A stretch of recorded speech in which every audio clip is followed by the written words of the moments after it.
زکوٰۃ کے بارے میں ایک غلط فہمی ہمارے یہاں یہ پائی جاتی ہے کہ زکوٰۃ ادا اسی وقت ہوگی کہ جب فقیر کو ہم زکوٰۃ دے رہیں گے، جو زکوٰۃ لینے کا مستحق ہے اس فقیر کو ہم جب زکوٰۃ دے رہیں گے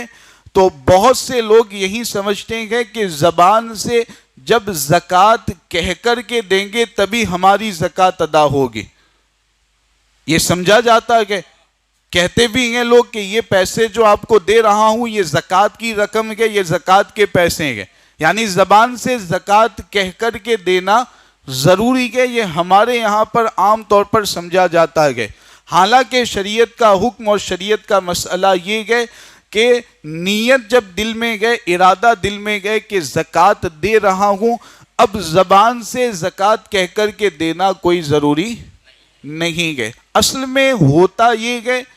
کہ ہمارے یہاں ہمارے رشتہ دار کچھ ایسے ہیں کہ جو شریعت کے اعتبار سے زکوٰۃ لینے کے حقدار ہے، جیسے کبھی ایسا ہوتا ہے سگا بھائی زکوٰۃ لینے کا حقدار ہے، سگی بہن زکوٰۃ لینے کے حقدار ہے، سگی پھوپھی زکوٰۃ لینے کی حقدار ہے۔ اس طرح کے رشتہ دار جن کو زکوٰۃ دے سکتے ہیں وہ زکوٰۃ لینے کے حقدار ہوتے ہیں، لیکن معاملہ یہ ہے کہ اگر ہم اپنی زکوٰۃ ان کو زکوٰۃ کہہ کر کے دیں گے تو شرم کی وجہ سے منع کر دیں گے۔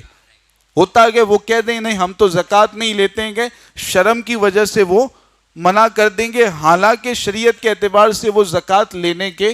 حقدار گئے۔ تو اب شریعت نے ہمیں یہ تعلیم دی ہے کہ تمہارا بھائی زکوٰۃ لینے کا حقدار ہے، تمہاری بہن زکوٰۃ لینے کی حقدار ہے، تم زکوٰۃ کہہ کر کے دو گے تو وہ نہیں لیں گے، تو اب تمہیں کہنے کی کوئی ضرورت نہیں، دل میں نیت کر لو، دل میں ارادہ کر لو، زبان سے تم کہو کہ یہ تمہاری مدد کے طور پر میری طرف سے تمہارے لیے تحفہ ہے۔ اس طریقے سے اگر تم ادا کرو گے تو تمہاری زکوٰۃ بھی ادا ہو جائے گی اور تمہارے بھائی کی ضرورت بھی پوری ہو جائے گی۔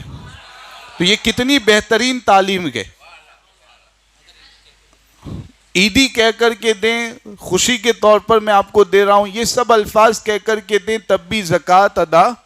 بس دل میں ارادہ اور نیت رکھنی ہے۔ تو یہ ہمارے مذہب کی تعلیم ہے کہ ہمارا مذہب اپنے رشتہ داروں سے حسن سلوک اور اچھا سلوک کرنے کی اس طور پر ہمیں تعلیم دیتا ہے۔